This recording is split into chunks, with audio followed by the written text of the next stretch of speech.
Hey everybody, welcome back to Astronaut Lounge. I'm Papa Stonks. Today we have KERC Token.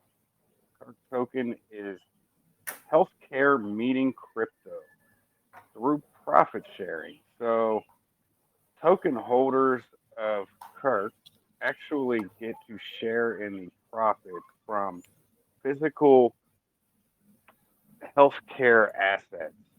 With that said, I'm going to hand it off. We've got KR.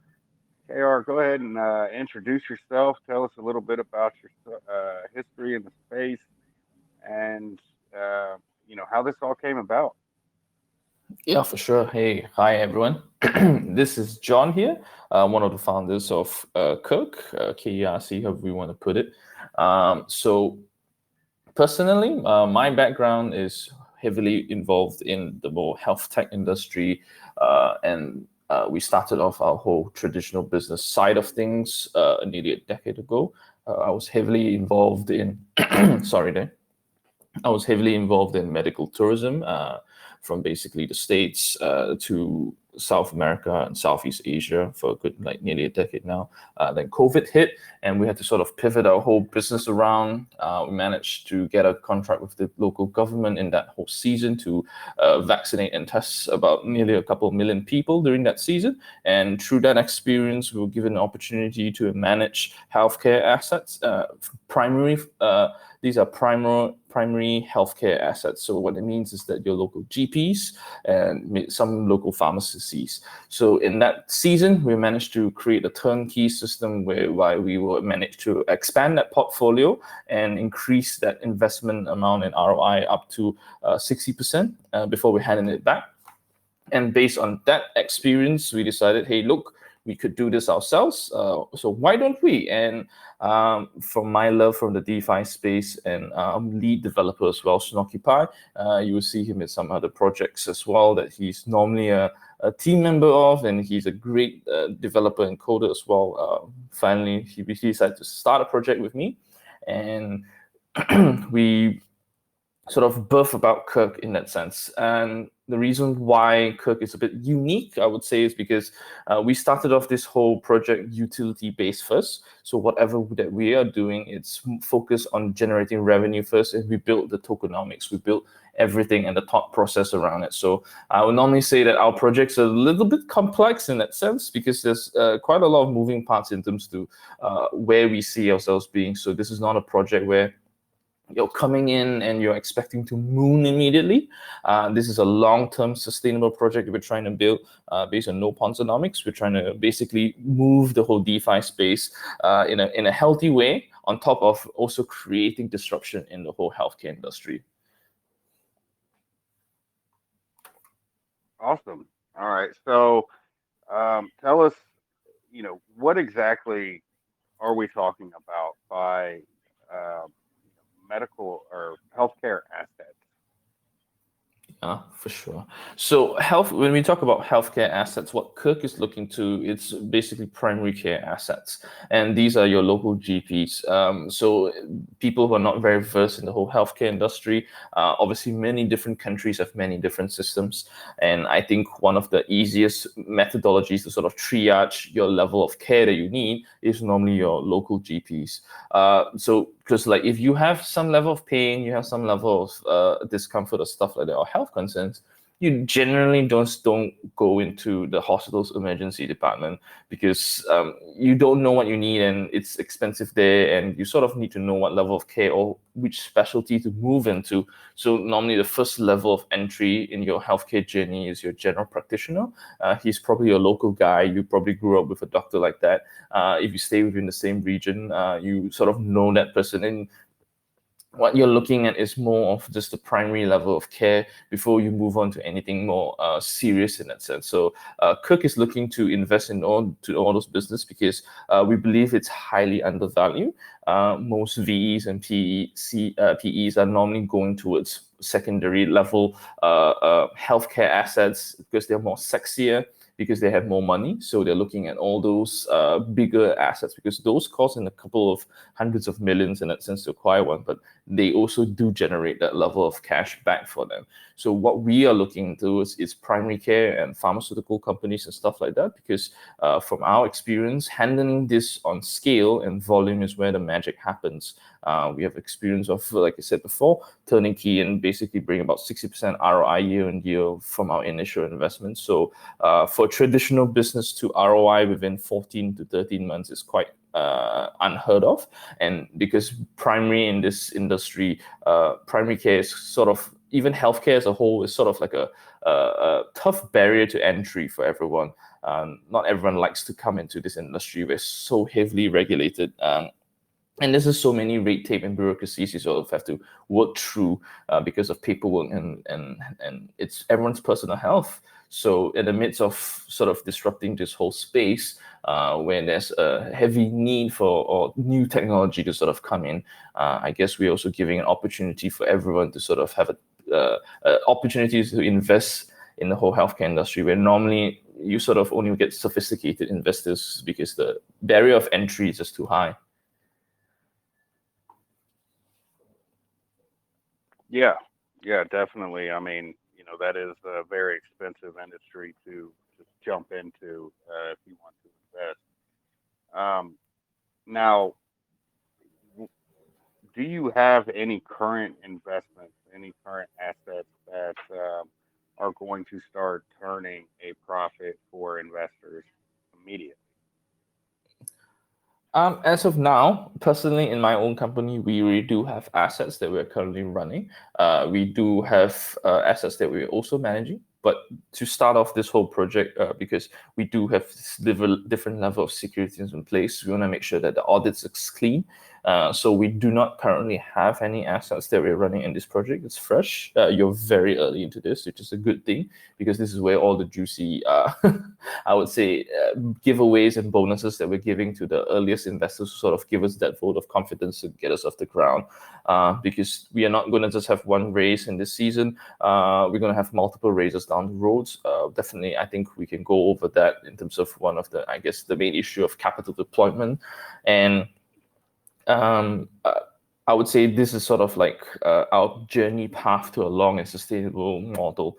So we do have already some level of letters of intent that's already sent out, in a sense, while we are starting off this whole pre-sale.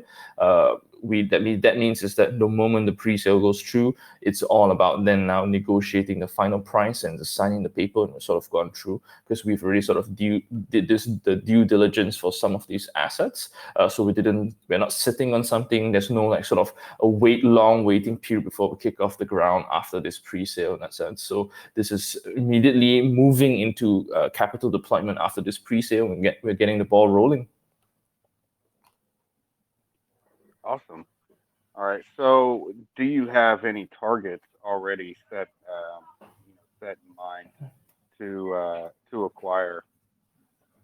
Yeah, for sure.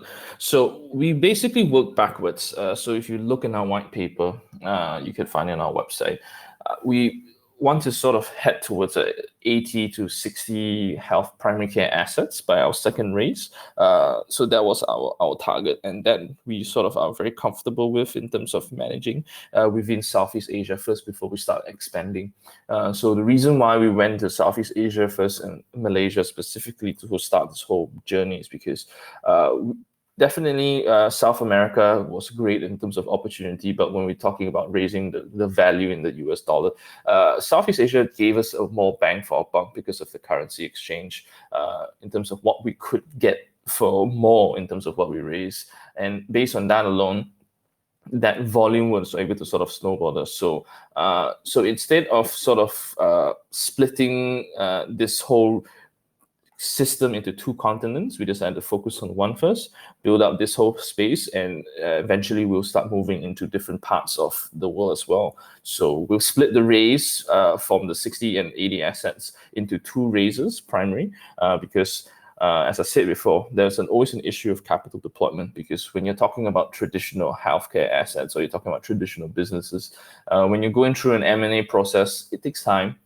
even as much as we have our own system and our own little team that we sort of figured out how to go through this due diligence process a little quicker. But you never know, like some people have like skeletons in their closets, especially when you're talking about traditional businesses. They have issues and stuff like that. So it does take a little time to sort of go through all of that, make sure we check the premises and stuff like that. So we do sort of have a target where there's only a set amount of assets that we can sort of acquire month on month.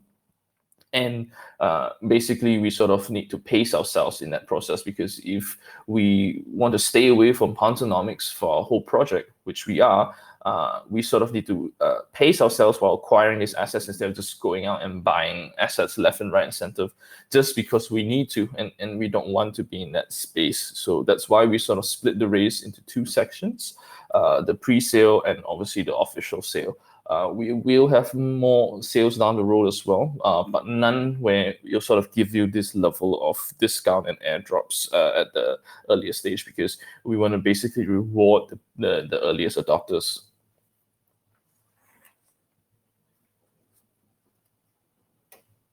Okay. All right. So, how much exactly are you looking to raise in this first pre-sale raise that is going to go into funding the purchase of these assets? Yeah, so we're looking to raise 2.5 million in this first raise, and the hard sale we're looking to raise 5.5 as a hard cap. And the reason why is because we basically don't want to raise more capital than what we believe that we are able to sustainably pay out. So we want to keep it within a healthy range. Okay, so I'm sorry, that was 2 point something to 5.5 million. 2.5 million, and the next raise will be 5.5. Okay, and how much of that is going to go into the token liquidity to start with? So the token liquidity to start with is not going to be a lot in that sense. We primarily partner with Arbidex because we're starting on the Arbitrum chain. It's a new chain that we believe that's bringing a lot of innovation. We like the chain because it's also, I would say, a fork of ETH in a sense. So we see it as an ETH brother with just the less gas fee and the less problems, I would say, as of now, until ETH sort of figures out what it wants to do. So Arbitrum is sort of a great chain that we're starting off with. Definitely down the road, we are definitely looking to explore and expand into different chains as well. But that's where we are sort of primarily focusing on. The liquidity pool is not going to be a massive size because what we're looking at is long-term sustainability. We do have two systems in terms of how we sort of going to stabilize the price.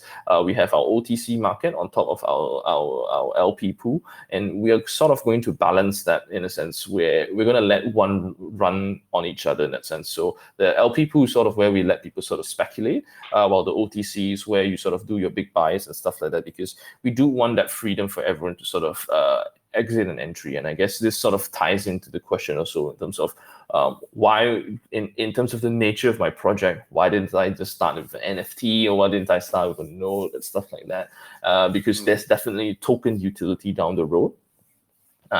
Owning these healthcare assets allows me to sort of start pushing these innovations towards all my patients directly, because I own the assets and I get to sort of decide how I push different products to my patients. So it's very easy for us to sort of eventually move towards a place where we can allow our patients to start paying in KERC tokens. Sorry there for the tongue twister. and this sort of creates a natural buy pressure on the LP and the OTC market as well. And this is not a utility where you hear the products like, oh, we'll figure it out and we will sort of like see how we can merge this too. This is something that we are working towards. It's just how we are gearing the Lightning Network and how the credit card systems will work, because we've spoken to a few POS systems, point of sale, those machines where you sort of wave your card or you insert your card and then you basically pay in cash.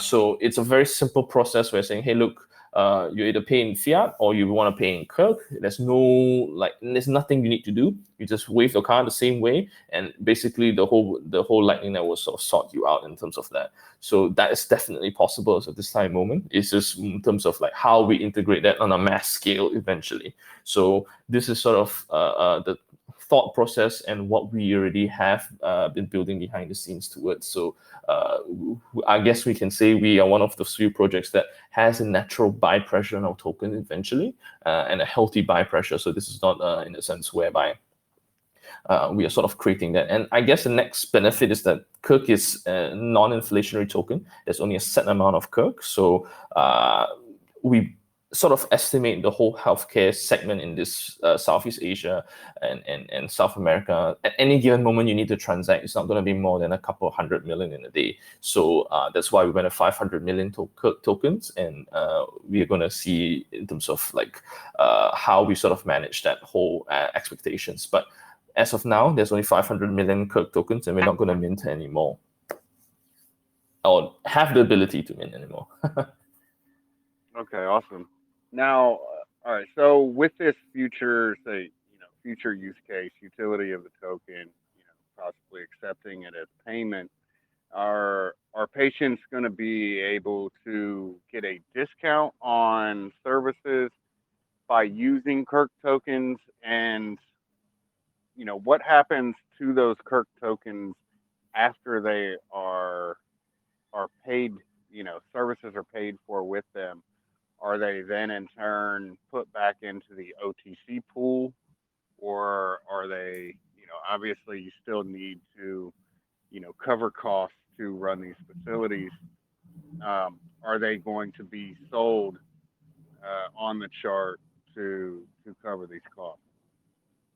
Yeah, that's a great question. So when the buy pressure from the patients, in a sense, comes from the discounts that we're going to give, it's mostly going to be like in the marginal amounts, because when we're talking about managing facilities, like I mentioned earlier, the magic happens in the volume of assets that we sort of manage, because to manage primary care assets, it's a very minimal operational cost, I would say, number and a cost, because when you're talking about a small GP clinic, you don't need many staff. It's all about the volume in terms of like what you're handling, and the main star of the show is the doctor. So it's just about how many patients he goes through or how much care each patient needs. So it's all about maybe increasing the number of doctors there rather than increasing any overheads. So a primary care asset is quite lean in that sense. So the consumables will start getting less because you start owning more, you start ordering in bulk and stuff like that. So this is where sort of the arbitrage magic happens. And when that happens, we can obviously push some level of discount to the patient as well. And we can say, hey, look, if you want to pay in KERC, you'll get an X amount. If you want to pay in X amount of discount, if you want to pay in fiat, this is the fee. So this will automatically create a natural buy-in on KERC, which we can then push towards buybacks on the OTC market and as well on the LP market. So obviously right now we don't have an exact amount in terms of like how we can tell you how much is going to go into each pool, because we don't know, we can't estimate in terms of like how it's going to work on both sides. But we do know in terms of like 100% of that buyback is going to go directly into either the LP or the OTC in a sense for buyback. So it's not going to go anywhere. Okay, and so speaking of arbitrage, so between the two pools, you've got the OTC and you've got the LP pool. Is there at any time going to be any major discrepancy in the price where people can arbitrage on that?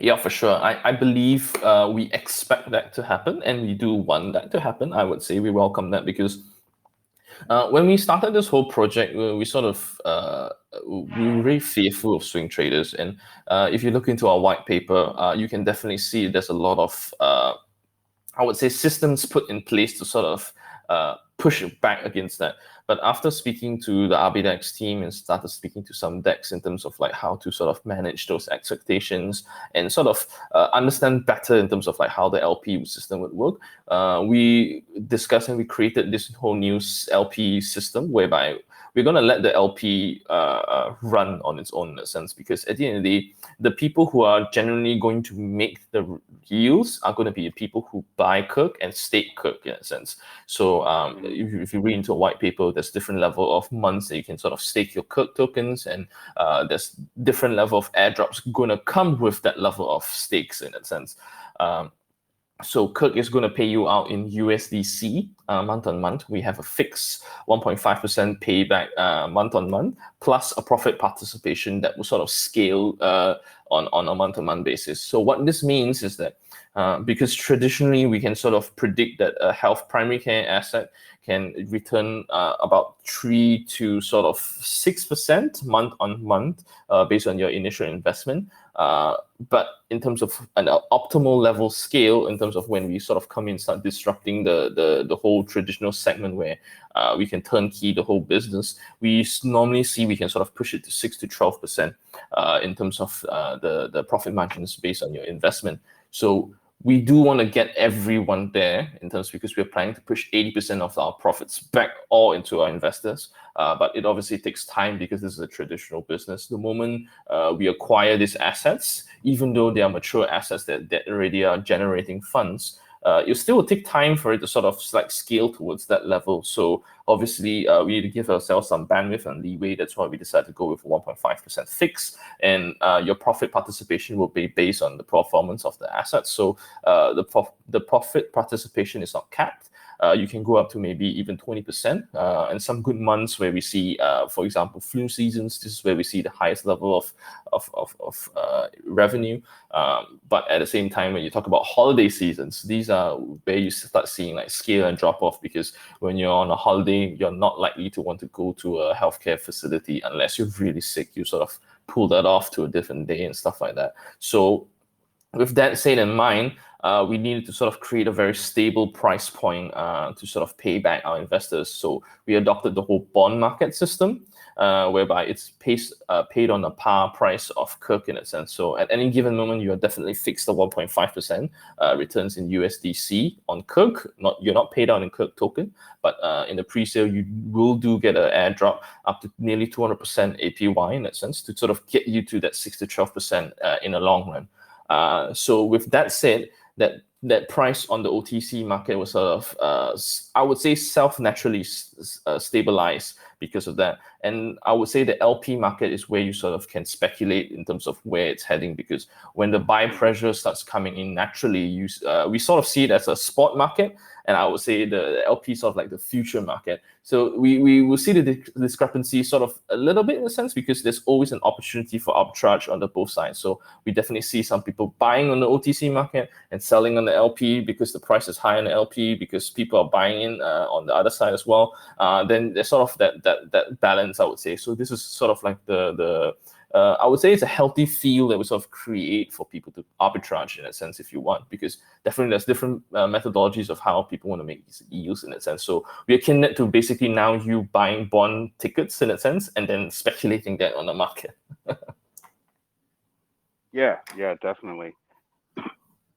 So this leads me into another question, and followed up by a question that was in chat, which Lawrence, that's a great question. Um, so my question is, what is the LP pair going to be? Is it going to be ARB ETH, or is it going to be ARB USDC paired with the KERC token? So it's probably going to be USDC. Right now, we probably see how we're going to open up the different pools, because we're still in talks with Arbidex in terms of how we're going to sort of work this whole thing out. Because I would say the main issue is that a lot of dexes, to sort of create that liquidity pool and create that hype, they also have farms. So in terms of the farm component, we don't really have control, but we will be announcing that whole system shortly and soon. We'll be having a discussion and AMA with them. So jump in our Discord in a sense, and then checking in here and there, and you sort of find out in terms of like when that will happen, and you get more information when we sort of will have that sit down AMA with the whole Arbidex team. So yeah. Awesome. All right. So Lawrence had a question in chat about the payment of healthcare service. So if you can pay for healthcare with the native token, will the change in price of the token affect the healthcare services in any way? Uh, yeah, for sure. It will, because obviously we need to sort of pair it to basically the US dollar. So that's why we sort of see that opportunity of arbitrage happening, and we believe that because there's going to be a natural buy pressure on the project, it's going to create a very healthy level of arbitrage. That's why we don't expect like major swings, because there's just that level of natural ecosystem that we've created eventually by the time we launch that synergy. So I would say in that component, what we are speculating is that it's going to be a very healthy balance between the both sides, because you don't see, I would say, also USDC and stuff like that, or USDT sort of swinging a very heavy range. There's definitely always going to be a range, because when you're talking about pushing yourself towards being like sort of like a stable coin, there's going to be obviously different speculators and different money movers and stuff like that. But at the same time, that's the reason why we are sort of benchmarking our price systems on the OTC market rather than the LP. So the LP will sort of run, and eventually I would say we'll sort of let the median out and average out, because obviously at the end of the day, we're still paying out in USDC on the other side. So we do welcome that level of healthy arbitrage and buy pressure. Yeah, definitely. So I guess my question is the price of the actual services. Um, if somebody is paying, say, $300, we'll just say $300 in KERC tokens, that price can fluctuate way up or down the next day. So I guess they're just kind of, or you as the company is taking that risk. Yeah, for sure. I think it's based on our internal ecosystem in terms of how we're going to do it, because we're going to call a price point in terms of for all our assets and on a day-to-day basis. So at the start of the day, we'll say, okay, look, this is the price that we're following for the day in terms of what the value is. And it's not hard to sort of set that price, and then it will sort of create that I would say that different level of arbitrage system, because regardless of how like I said, the OTC market sort of moves, the LP market will sort of move independently. And at the same time, because and on the LP market, there's also yield farmers. And obviously as the volume, if let's just say there's a big sell, as the volume drops, the farm basically generates you more returns in that sense. And it's only natural for yield farmers to just jump in, because the APY is quite sexy on that side. So we do see this natural synergy happening, and it's easy for us to sort of control that after sort of discussing it. So we're not going to be on a crazy level of different DEXs in that sense. The only next step would be to move on to the SEX. A SEX, basically a centralized exchange. Once we sort of see a stabilized volume, then we'll probably move into a SEX, and we'll start allowing that healthy arbitrage we're talking about to happen. Yeah. All right. So explain to me a little bit more about the staking, the rewards, um, the contract audits. I know, the token contract will be audited. What about the staking contract? So somebody's going to stake and they're going to receive these rewards. Why or what kind of security do you have in place on that? Yeah, for sure. So as of now, on the whole Web3 segment, I'm just going to break this question down to two parts, because we also have different level of securities for the traditional side. But for the Web3 space, right now, our pre-sale contract has been audited, our tokenomics is audited, and our vesting is audited, because the team will have some level of tokens, basically to incentivize us, because obviously we're not doing this for free. I'm not here basically running a business for free. I'm here also to make profits and to make money as well, and to make everyone money while I also make money at the same time. So that's why we're all locking our tokens in for 12 months, and as we grow, and then it'll be basically dripped out towards us towards next year onwards. So that's what has been already sort of audited by Solid Proof. You can check it out on our Discord. You can read the contract in that sense over there.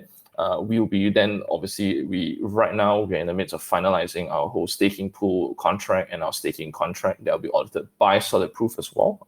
So catch around that for that. And so that is the whole, I would say, Web3 security side. So on the other side, because we're also running a traditional business, I guess the very good thing is that at the end of the day, we do have community audits whereby what we're trying to do year on year is basically bring in about 6 people. We're going to fly them in to where we are based in, and we're going to basically let them tour the facilities, go through our books, see everything in that sense, look under the hood. And basically, they can sort of match what we report on our platforms and versus what we really generally EU. Because I guess the good thing is that as a traditional business, and I'm fully docs as well, and my Stockify is fully docs as well, my main dev. So we can't just like grab a building, or we can just like grab something from our assets and just run away in a sense. We have our faces in front there, and this is a traditional business. You can essentially even just walk into one of our assets in a sense, and be very disgruntled if there's any issue, I really guess, in a sense. So there's that level of security where it's not going to be something that we can just run away overnight or just run away in general. So there's definitely a lot of that systems put in place if you're talking about securities. So yeah. Yeah.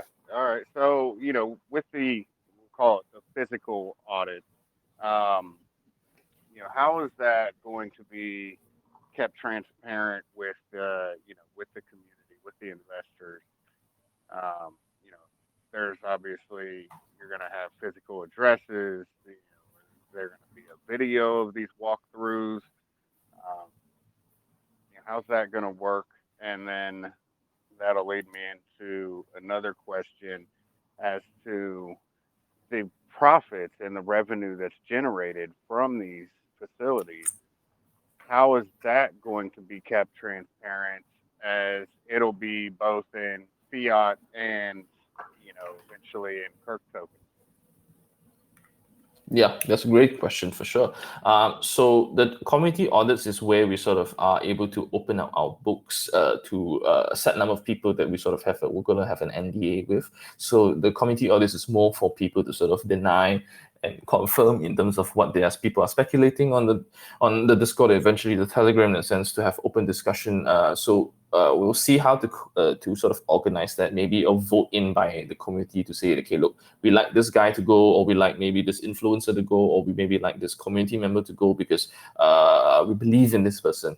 So obviously, because it's a traditional business, we can't just like open out our books up, put it in public. That would be sort of business suicide, because you are also essentially then opening up your trade secrets in terms of how you sort of run and operate. Why in the open? No businesses ever do that. Even public companies never do that. But what we do is that we'll basically publish all the reports in terms of our audits and our monthly report and quarterly report performances, in a sense. So in that sense, if you understand the whole business concept, you can sort of reverse work around how we do, in a sense, what we do. Obviously, it's not hidden, but the community audits will sort of allow all our members to sort of have a few spokespeople to come in and actually see all these numbers and all what we're doing from like the underground level all the way up to the top level, in that sense, because the audits that we are doing, because we're traditional businesses, are not done by us internally. These are probably companies that you probably heard of, in that sense. You can't really, in a sense, pay them off to sort of cook your books, because they're never going to do that, in a sense, and it will probably cost them too much in terms of their reputation. So whatever they report, they're liable, in a sense, to the government as well. So these are things that we can't change, and these are things that we can't cook up, in a sense. So that's that component in terms of like I would say the security level. Yeah. Okay. And you said influencers and stuff. So I wouldn't mind coming and taking a tour of Southeast Asia. Yeah, for sure. If there's enough people who Gladly vote come for you, tour the facilities. yeah, for sure. And at the same time, also, we're definitely welcoming to anyone who sort of wants to come and sort of basically, you need to be a KERC holder for us to sort of entertain, because if not, then we'll be dealing with hundreds of thousands of people at the same time. If you're a KERC Right. holder, eventually after the pre-sale, we'll be happy for if you're down here in the where we're at Southeast Asia, we'll be happy to sort of show you around in terms of the facility, and we're happy to sort of like walk you through in terms of what we're doing. We're not going to shy away. We believe in full transparency to a certain level, a healthy level, and yeah. Yeah, but at the same time, all of these assets and entities, they will at least have physical addresses listed online that people can look at. Yes, there's physical, but we're not going to obviously announce all our branches and our operations, because that doxing those assets is also to a certain level of suicide, business suicide, because when you have people who can sort of like then come in and maybe write bad reviews about your business, or maybe come and start creating issues for your business, and we don't really want to attract that, because initially that's what we thought of, thinking like, oh, we're going to list out all our assets on the Discord or on the Telegram and send, and we will advise heavily from lawyers and auditors and people to basically, that's not the best of ideas. So that's why what we'll do is we'll basically publish our company records, the main HQ, and so you can sort of find us there, and we'll sort of walk you through in terms of like, if you see us physically, then we can sort of like tell you, okay, look, this is where they are. We'll walk you through them. We'll tour you around. Like, that's not an issue at all. Okay. Well, as as kind of a corporation, where are you going to be? What country are you going to be registered in? Yeah, so we're starting off in Southeast Asia and Malaysia. So we're going to be registered in Malaysia to just comply with the laws here and the rules here.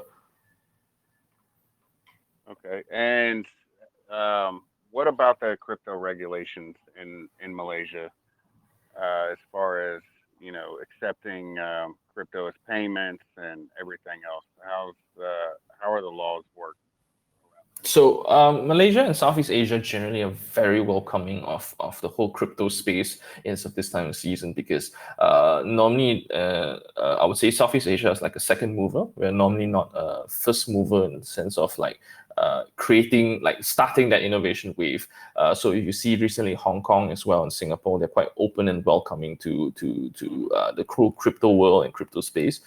So this is where we start seeing that gray area, because most countries as of now acceptance of, I would say, cryptocurrencies and any Web3 project, because the whole smart contract space sort of makes sense for everyone at the end of the day. Like, smart contracts, I guess the initial goal was to sort of like help sort of control information and help you store data. And this is where also we see our application that we're building down the road as well come into space, whereby our patients being able to store their health data on the smart contract, on the blockchain, basically makes sense for them. So this is where I would say there's another part of our utility as well, because obviously I can't go through all of what we're doing in a sense. That's why it's best for you guys to come in, hop in the Discord and read our white paper and ask more questions you have, and we'll be happy to answer them. So the whole Southeast Asia market is generally quite welcoming of that. The gray area is more of in terms of like, there's no ban in terms of like, if you want to do cryptocurrency and stuff like that. It's more of, there's a guidelines to like, if you make money during then obviously there's a certain level of tax you gotta pay.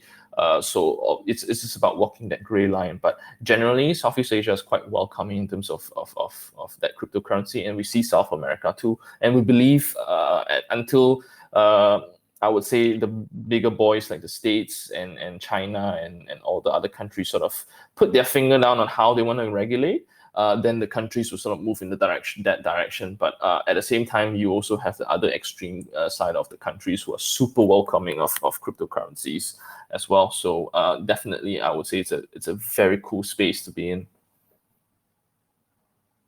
Yeah, definitely. There's another question in chat, which I'm not quite sure this actually applies.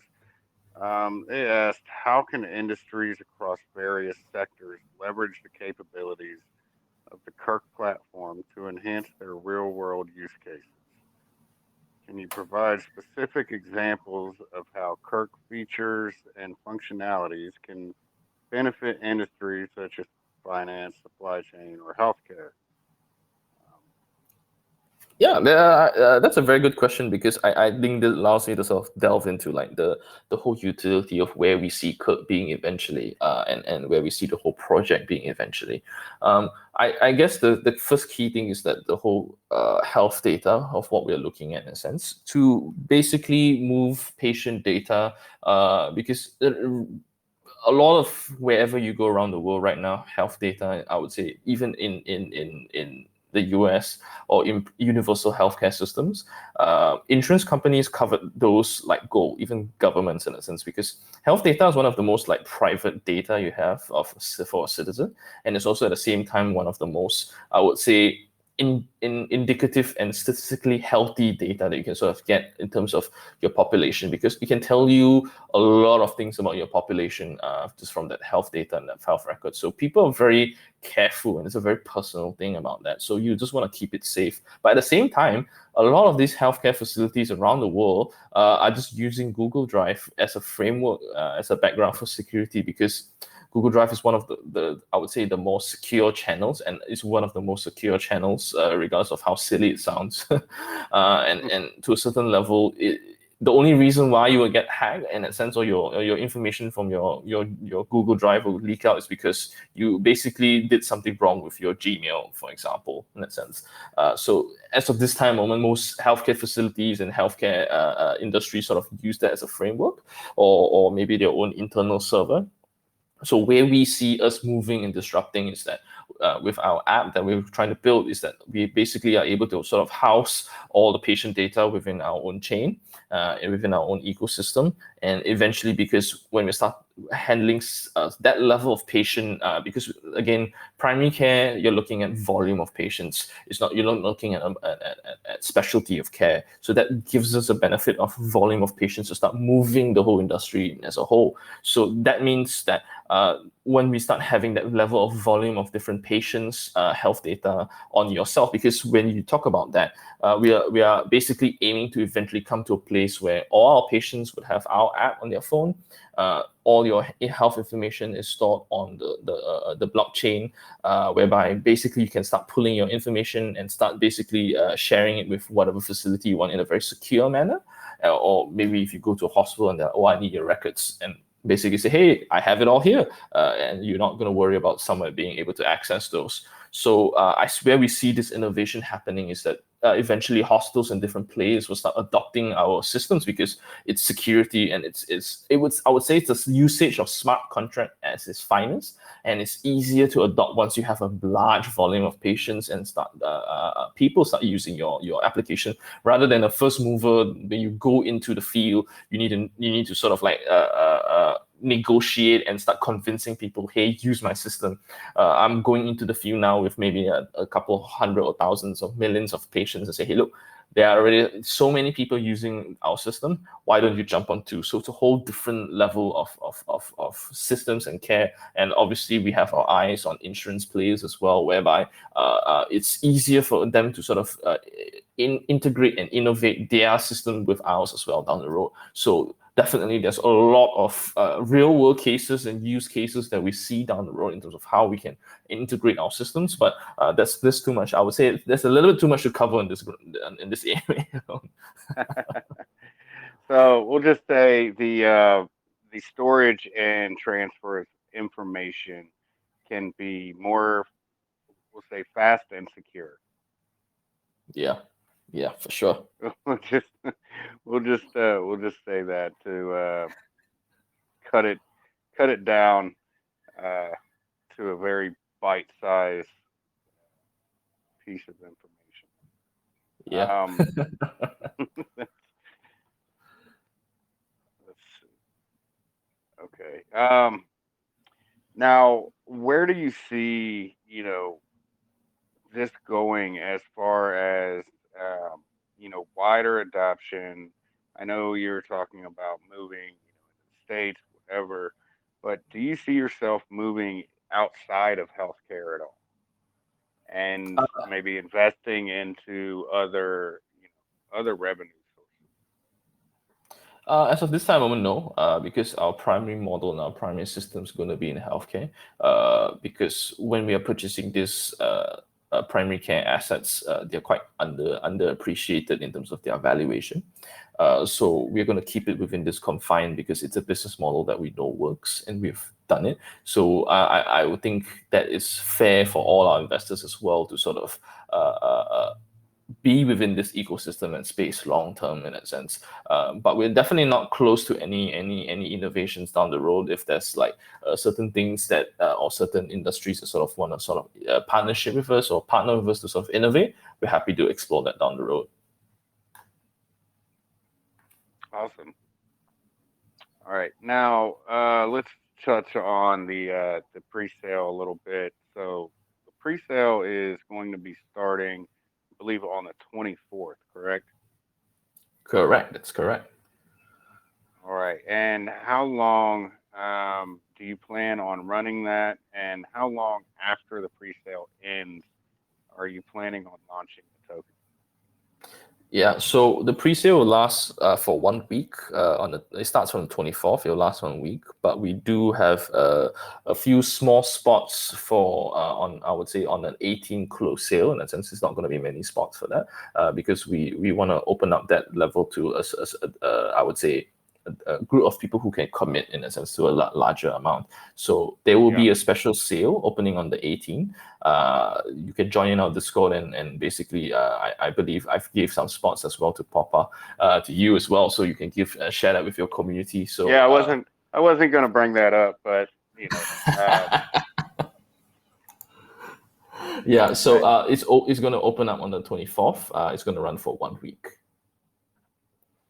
All right. And how long after after the pre-sale ends will the token launch?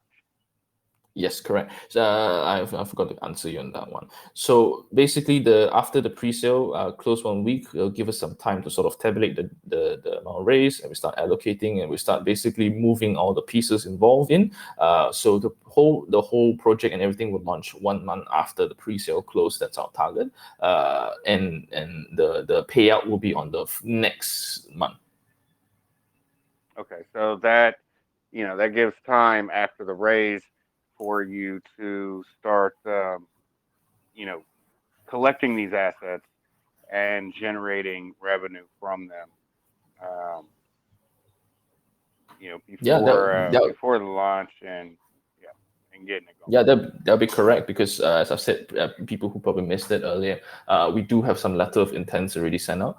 Basically, these are legal documents where it sort of like closes us and the assets in a negotiating phase, whereby we're saying, look, we're going to buy you. It's just then now moving towards the point of sale contract that we sort of sign with them to close this deal. So we already are sitting on a level, some level of them waiting to sort of deploy our capital. So that's why it sort of makes it easy for us to immediately start paying out in the following month. There's no sort of like starting phase in a sense of like, oh, we need to figure out in terms of that. There's like no like 3-4 months wait. It's just going to be immediate. You're going to start seeing us move in that direction, and we're going to move quick and we're going to move fast because definitely we see this, especially I would say this season when things are a bit tough, the economy is a bit tough. There are a lot of these assets going on a major discount now because people are just tired or people just want out in that sense. So I would say strike while the iron is hot. 100%. All right. I'm going to open it up for any questions from the listeners. If anybody has any questions. Hey, Papa. Hey, what's up, brother? I'm fine, bro. Am I audible? Yeah, yeah. Okay. Hosting an official visit by a raffle winner selected by Chaos Others for the audit committee and immersive site experience. Just want to know, is there a token set aside for the site visitors and the audit committee? I saw that on the Q4 2023.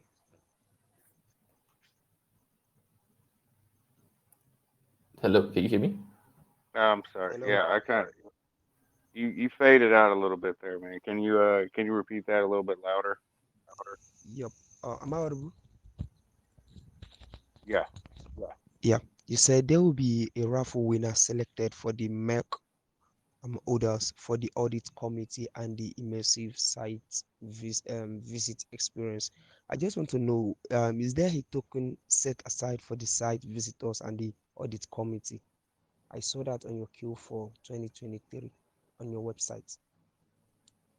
Yeah, I don't think there's any token set aside for that in a sense, because the site audits and the people who are coming in are going to come from, in a sense, the retained earnings from the business. So that's how we're going to sort of pay for that. Okay. I just saw that on your Q4. That's the reason why I asked the question. Yeah, so that means is that you need to be a KERC holder to sort of be eligible for that raffle. That doesn't mean that we are giving more KERC tokens to anyone. Okay. No minimum to hold to be eligible for the raffle draw. They will be because obviously we want people to have a little skin in the game to reward those. In a sense, we don't want someone to just buy $1 of KERC and be eligible for that. Yeah, you're not getting a free vacation by holding $1 of Kirk. So Yep. basically, so yeah, so how that works is, if you are a Kirk holder, I guess the dollar amount is undetermined at the moment, but if you do hold that dollar amount, then you're eligible for the raffle and to be kind of selected by the community to go and do the physical audit of the assets. Uh, if I'm understanding that correct, if that makes sense. Yep, that's 100% correct. Okay. All right. And Thank, yeah, go ahead, man. thank you, Papa. Thank you. Yeah. No, thank you for your question. Um, let's see. Do we have any other questions? Chat or scroll through.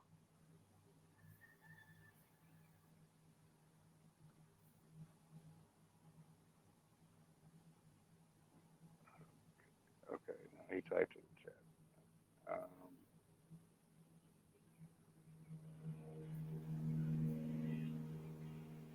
All right. I don't think we have any other questions. Um, John, is there anything that we've missed that you want to touch on? I think we covered quite a lot of things in that sense. I would say, we covered most grounds. Yeah. Yeah, I think we did cover quite a bit. We do have some people in here. I think I saw DS Freestyle. Big Kid was in here, but you'll get to talk to all them next week as well. So, Yeah, perfect. yeah, Sounds DS good. still here. All right, man. No, yeah, I love it. I can't wait to see how this goes. I will be investing in the private sale myself. So uh, this recording will definitely be pinned and shared, and actually, you probably be easier to take the video recording and share it in Discord as well. Yeah, for sure. I guess everyone. I guess if you guys have any more questions, or if you guys any more quick inquiries or anything you want to know, drop in our Discord. Definitely, I'll be sharing this recording as well there. Drop in our Discord. I guess Papa will just share those links, and you can basically ask more questions and talk to me directly there. Yeah, definitely. Everybody go join the Discord. You can follow them on Twitter. Check out all the socials. Read the white paper. If you have any other questions, feel free to ask. John, stick around here in the TG as well, and people might tag you here if they're Yeah, for sure. not I'll be around. not I know a lot of people have, a lot of people are, specific to one or the other. Some won't go to Discord, some won't go to TG. For the longest time, I wouldn't join TG because I thought just TG links themselves were scams. So it was that was for years while I was in Discord, I refused to even click on a TG link. Yeah, yeah, So for sure.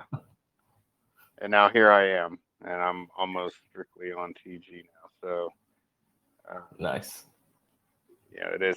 It's the where you got to do business is where you got to be. So Correct.